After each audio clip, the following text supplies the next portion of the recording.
né, que hoje o nosso país produz comida, não só para os seus quase 215 milhões de pessoas, mas, mais do que isso, né, alimentando 1 bilhão, né, de bocas mundo afora. Né? E aí é a participação de cada um, né? A participação de pessoas que faz a diferença, né? Porque, doutora Marília, pela a idade que a senhora tem, pelo tempo que a senhora tem de profissional, de atuação profissional, a senhora já poderia, né, a senhora já contribuiu muito, poderia estar desfrutando lá junto com os familiares, etc. Não, mas a senhora está aqui, a senhora está participando, e isso é um motivo de satisfação, né? Eu sei que a senhora representa várias mulheres, né, que tem toda a capacidade de fazer tudo isso que a senhora fez, mas alguém tem que liderar. E a senhora puxou a fila, né, no momento em que, né, o homem, né,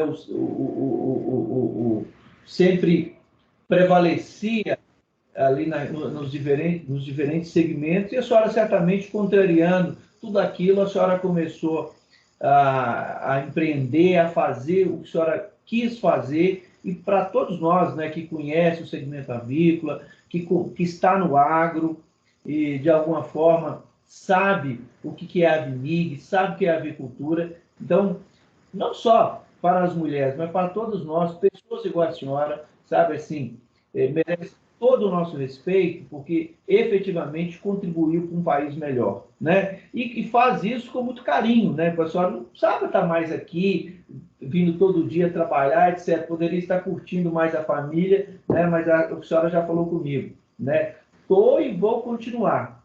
Mas eu queria, doutora Maria, entender um pouquinho sobre a questão dos congressos, né? Essa questão, igual nós vamos ter agora aqui, do Avicultor 2022, que vai acontecer aqui em Belo Horizonte, né? Nos dias 22 e 23 de junho, né? 2022. Como é que começou isso? Quando que a Avimig falou, olha, vamos fazer encontros, vamos fazer congressos, enfim. Como é que foi isso, né, para chegar numa grandiosidade, né? Eu estava vendo aqui a programação do evento, de pessoas, né, muito bacanas, muito importantes. Quando isso começou? Quando a senhora lembra disso, começou a trazer tanta coisa importante aí nessa questão dos encontros, enfim? Diga para nós, por favor.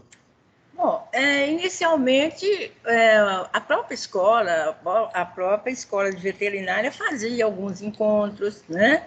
O pessoal de Lavras, de Viçosa, encontro para aqueles que estavam começando, sabe, a entrar na avicultura, apresentando as pesquisas, né?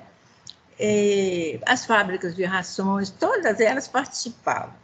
E a gente fez muito encontro de Barbacena, encontro de Pará de Minas, festa do frango. Então, a gente, nesses 60 anos que eu estou aqui, 60 anos, não menos, né, 50, porque eu fiquei 10 fora. Nós fizemos muitos encontros, sabe? Quando a gente teve a capacidade de comprar essa sede aqui, nós resolvemos partir para um encontro bem mais, assim, de avicultor mesmo, assim, porque os outros tinham também outras pessoas que participavam, né? Então, nós fizemos o primeiro avicultor em 2001, certo? Foi um sucesso. A gente fez uma feira, fizemos aqui 2 dias, com muita palestra boa, muita palestra muito boas mesmo. Para a época, foi tudo muito bem.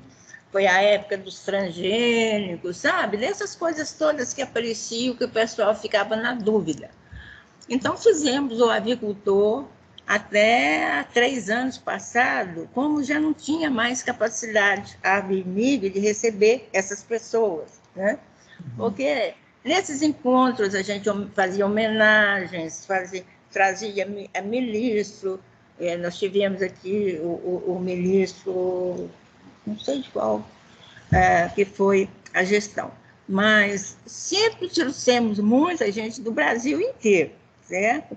Aí resolvemos ampliar, passamos para a Praça da Estação, e realmente sempre com novidades, sempre com gente que estava bem assim, à frente, né? E esse ano, por exemplo, que nós vamos fazer, nós perdemos 2 anos, né, por causa da pandemia, vamos fazer lá na Gameleira, nós já vamos levar outros importantes acontecimentos, né? Nós temos o setor de meio ambiente, que cresceu muito, a preocupação com o meio ambiente, a gente já está com uns 3 anos falando sobre, sempre trabalhando com o meio ambiente, e agora nós vamos também ter uma novidade para os agricultores que estão fora muito desses projetos, da sucessão familiar. Que bacana. Sabe? Vai ser uma novidade dentro de todos esses encontros, né, avicultores, que já teve, sabe? Então, para nós é uma beleza fazer, porque realmente nós estamos precisando de conduzir esse programa para os nossos avicultores, que a maioria são projetos mais de família, familiares, né? Então, esse projeto, eu achei, assim, todos nós achamos que é um processo, uma coordenação, uma condução muito necessária, porque quanta morte já teve por causa de herança, quanta coisa, quanta briga familiar, né? E a gente tem essa condução mais dos proprietários, que são famílias, né? A maioria são empresas familiares. Então, vai ser uma grande novidade que nós temos agora. Os empreendimentos no Brasil, de um modo geral, 95% deles, não só no segmento do agro, enfim, do agro no sentido global, é claro, mas, de resto, as outras empresas também, a maioria delas, 95% das empresas existentes no Brasil, são empresas familiares. E essas empresas, elas, muitas crescendo, muitas se profissionalizando, né? Muitas são muito respeitadas, não só no nosso país, até fora do nosso país, né? Igual aqui mesmo no segmento avícola, né? O Brasil, o maior exportador de carne de frango, mas infelizmente essa profissionalização que aconteceu dentro do business, dentro do negócio, nem sempre ela foi levada para dentro da família. E aí você tem visto situações em que, com a chegada do sucessor, ou mesmo com a morte do fundador da empresa, etc., o negócio acaba entrando em declínio. Infelizmente, de cada 100 empresas, 70 delas entram em dificuldade após a falta do sucessor. Por que isso acontece? Normalmente, por briga, por desavença entre herdeiros. Então, assim, é muito bacana saber que a associação ela está antenada com essas questões, porque nós precisamos de ter perenidade dos negócios. O negócio ele não pode ser colocado em risco, porque são muitas pessoas envolvidas. A senhora mesmo está falando aqui, a cadeia do frango, ela é muito grande, né? As fábricas de ração, os insumos, os funcionários, né? Então, é importante que esse assunto seja colocado em discussão, porque é um assunto que mexe com emoções, é um assunto, às vezes, que a família tem dificuldade para tratar. Então, eu acho que é lançar uma luz sobre aquilo, né? Para que, então, os associados, né,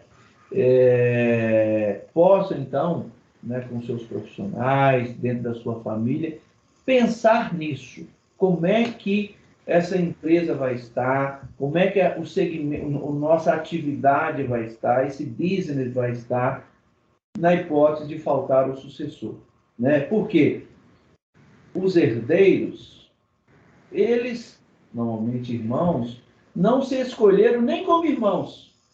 Daí ser sócios é uma grande dificuldade, sabe? E a associação, né, por poder transitar em diferentes órgãos do governo, com diferentes autoridades, trazendo outras experiências de outros locais, né? Trazer isso para o avicultor. Então, é bacana ouvir isso da senhora, doutora Marília, porque quando a gente imagina, vai ter um congresso, vai ter o Avicultor 2022, você imagina que a discussão vai ser produção de ovos, vai ser a questão da carne do frango, vai ser a cadeia da ração, etc. Não, é muito mais do que isso, sabe? Então, assim, quando você tem uma entidade igual a Avimig, que se dispõe a discutir isso, né, a gente passa a respeitar ainda mais uma entidade que traz esse assunto, porque esse assunto é presente, esse assunto está aí, mas infelizmente por questões culturais a gente, né, o nosso agricultor, o nosso produtor rural e de resto os outros empresários acabam não discutindo essa questão, né? Então eu fico assim porque eu conversava, inclusive, com o professor Alex Paulinelli, um bate-papo igual eu estou fazendo com a senhora, sabe, assim, eu faço com pessoas, a gente gostaria de fazer muito mais, porque tem muitas pessoas, né, assim, igual a doutora Marília, professor Alex Paulinelli, José Maria Salgado, sabe, assim, uma pessoa que tanto contribui, né, para o segmento que ele se dispôs a atuar, e que pode, então, trazer, né, o conhecimento dele, a experiência dele para dentro. Então, doutora Marília, eu fico, sabe assim, muito entusiasmado, vou participar, estarei lá, conversei já com outras pessoas, inclusive com o ministro, e ele está entusiasmadíssimo. Por quê?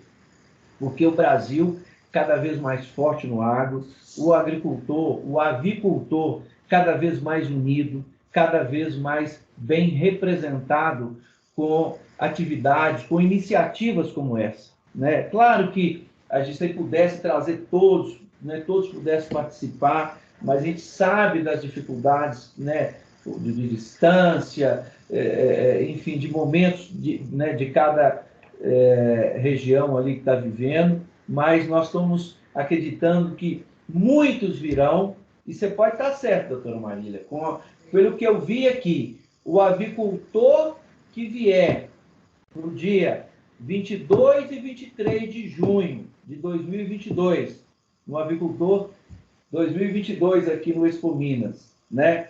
Ele vai voltar para casa com muito mais informação, com insights, com ideias efetivas lá para o negócio dele, e é isso que nos entusiasma, sabe, doutora Marília?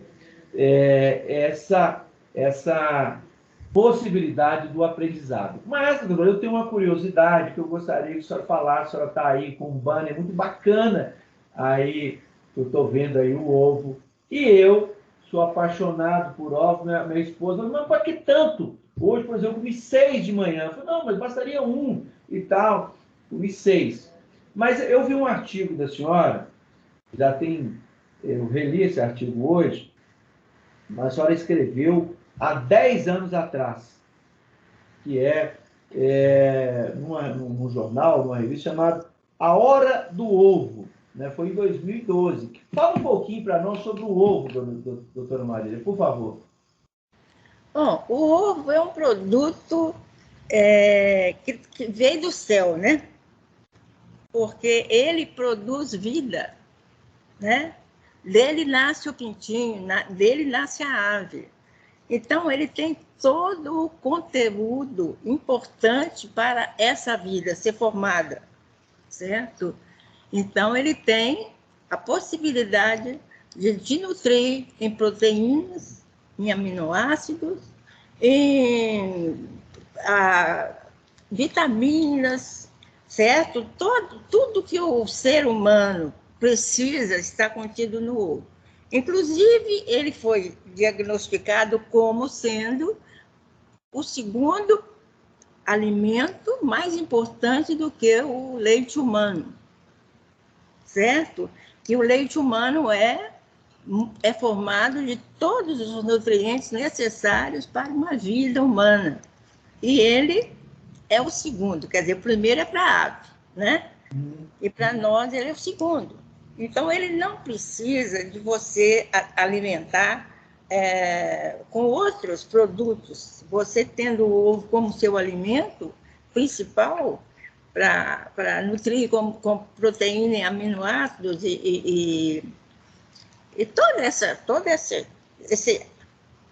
esse conjunto de produtos que seu corpo humano precisa. Além disso, ainda é muito bom para a vista, ele é muito bom para criança, para crescimento, para esporte. Você sabe que a maioria desses ginastas aí, desse pessoal que faz ginástica, né? E todos eles comem muito clara de ovo para crescer músculo. O meu cunhado... Isso também não é tão necessário assim, né? O ovo inteiro é o produto integral, certo? Que pode comer 1, 2, 3, 4, 5, 6. Nós tivemos muito problema há mais tempo, porque os médicos achavam que ele estava ligado ao aumento do colesterol. Mas isso aí acabou. Foram feitos muitos trabalhos no mundo inteiro a respeito de que ele não interfere em nada de aumentar. Esse doutor Haroldo, que eu falei agora mesmo, ele falava assim, pessoal que tem a genética de aumentar o colesterol, ele pode comer até só capim, porque ele vai ter um aumento de colesterol, certo? Então, todas essas coisas assim, esses mitos, porque cada mito tem uma história, né? Então, aí, graças a Deus, acabou isso. Eu fico pensando, se o ovo não fosse tão bom, não nasceria uma vida dentro dele. De jeito nenhum. De jeito nenhum. Ele é importantíssimo para a vida, tanto da ave como do homem. E os animais também, né? Porque muita ração assim, dos pets tem ovo, né? Tem frango, certo? A proteína é uma proteína excelente. Doutora Marília, uma curiosidade, né? Eu tenho sempre lá em casa, eu sempre como muito a carne branca, carne de frango, etc. Mas eu gostaria, assim, por que eu deveria ir a um supermercado e comprar, por exemplo, um peito de frango, enfim, um corte de frango, ou ir a um restaurante e pedir um prato que leva frango? O que a senhora me encoraja a fazer isso? Porque eu deveria, então, ir ao supermercado comprar um corte de frango ou estar em um restaurante e pedir um prato que leva o frango? Por favor, me ajude aqui. Não, isso é muito relativo, depende muito do seu gosto, né? Por exemplo, em restaurante tem aqueles especializados em produtos assim de frango, carnes diversas, né? Então tem o frango assado, frango frito, frango empanado. Agora, se o senhor levar para casa, o senhor faz do jeito que o senhor quiser. Faz omelete, faz frango, aliás, passado no ovo batido, né? Com um pouquinho de farinha frita. O senhor pode usar mais ou menos gordura, pode usar azeite, que no restaurante, depende do restaurante, né? Porque o azeite é muito bom para poder fritar ou para poder empanar o frango empanado. Então, cada um tem uma maneira de fazer as coisas, né? Tem uns restaurantes que forçam muito a parte de tempero, outros não temperam coisíssima nenhuma. Então, aí vai depender muito da sua atuação como cozinheiro, né? É engraçado, porque lá em casa é o seguinte, aí você tem, a minha esposa, por exemplo, adora frango assado. Eu particularmente, assado assim, quando você, eu chamo aquela televisão de cachorro, nem sei o nome, né? Não pode ver o negócio daquele, Geraldo, compre, por favor, tal. Ela adora o frango assado naquelas máquinas. Eu prefiro frango, adoro frango, como frango sempre, mas eu gosto muito de fazer churrasco. sabe, de asinha. Gente, uma asinha. É muito bom. Não, Coração. não, uma delícia. As minhas meninas, por exemplo, adoram coração assado. Tá? O papai compra lá para a gente fazer churrasco. Hoje ficou tudo muito mais fácil.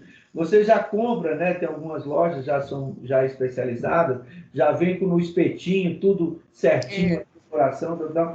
Então, assim, é muito legal, né? Como que você consegue usar, você consegue aproveitar e a rapidez também, a gente vê como desenvolveu, e a senhora colocou muito bem aqui ao longo do nosso bate-papo, né? Como desenvolveu toda essa cadeia de produção alimentar do frango e como ela é importante. Eu estava lendo, doutora Marília, sobre um americano, Coronel Sanders, que ele tinha lá uma receita que ele recebeu da avó. O Coronel Sanders tinha um estabelecimento lá numa rodovia em Kentucky, e o governo, então, de Kentucky mudou a rota lá, mudou a rodovia de lugar, e ele teve que fechar o restaurante dele, etc. E a única coisa que ele tinha era uma receita de frango frito que ele tinha recebido da avó. Eu vou falar mais ou menos aqui, resumindo o que eu li aqui no Google, né? E aí, o Coronel Sanders começou a procurar pessoas. Olha, eu tenho aqui uma receita recebida da avó, quem sabe a gente pode fazer uma parceria e etc, etc. Eu sei que lá no 21º pessoa que ele abordou, a pessoa aceitou então desenvolver lá, implantar no restaurante lá, aquela receita de frango frito que o Coronel Sanders tinha recebido da avó. Eu vou encurtar a história, mas o certo é que disso nasceu o Kentucky Fried Chicken, né? KFC, que tem mais de 25 mil lojas no mundo, cujo carro-chefe é frango, entendeu? Então, e eu estou num local fantástico, né? Um Brasil que é o maior exportador de frango, e conversando com essa pessoa fantástica que é a doutora Marília. Já tomei muito o seu tempo, doutora Marília, sabe? Pegando essas informações, porque a gente precisa de compartilhar essas informações, né, para levar às outras pessoas que não têm o privilégio, igual a gente tem, de conviver com a senhora, de algo poder acessar a senhora, para que nós possamos, então, falar um pouco de uma pessoa que é um ícone da avicultura mineira e da avicultura brasileira, porque a sua história se confunde com a história da avicultura. Nós já estamos chegando aqui ao final do nosso bate-papo. Eu agradeço imensamente a oportunidade de compartilhar com a senhora, de poder ouvir a senhora aqui nesse canal, né? E poder, então, divulgar, fazer chegar, então, às outras pessoas, né? Um pouco do imenso conhecimento que a senhora tem. Desejo muito boa sorte, muita saúde para a senhora, né? Parabéns pela Avimig, que tem uma pessoa, uma profissional, um ícone, uma pessoa extraordinária, igual é doutora Marília Marta Ferreira. E espero, né, vamos encontrar lá no Avicultor 2022. Né? Se a senhora quiser fazer algumas considerações finais, esteja à vontade, doutora Marília. Eu que tenho que agradecer muito ao senhor, doutor Geraldo, porque me deu a oportunidade de falar um pouco daquilo que eu mais gosto, né, que eu mais vivi na minha vida, que é essa profissão de médica veterinária ligada extremamente à avicultura, à extensão avícola, ao agronegócio, certo? Espero que nosso encontro lá do Avicultor 2022 seja muito profícuo e que o senhor esteja lá mostrando para o pessoal que é necessário fazer o projeto da sucessão familiar, com o doutor Emílio na parte de meio ambiente, certo? E todas essas questões legislativas, tudo isso, nós vamos ter lá. Mas o senhor vai ser realmente a nossa estrela. Eu agradeço muito ao senhor, viu? Muito obrigado, doutora Marlene. Então, até a próxima.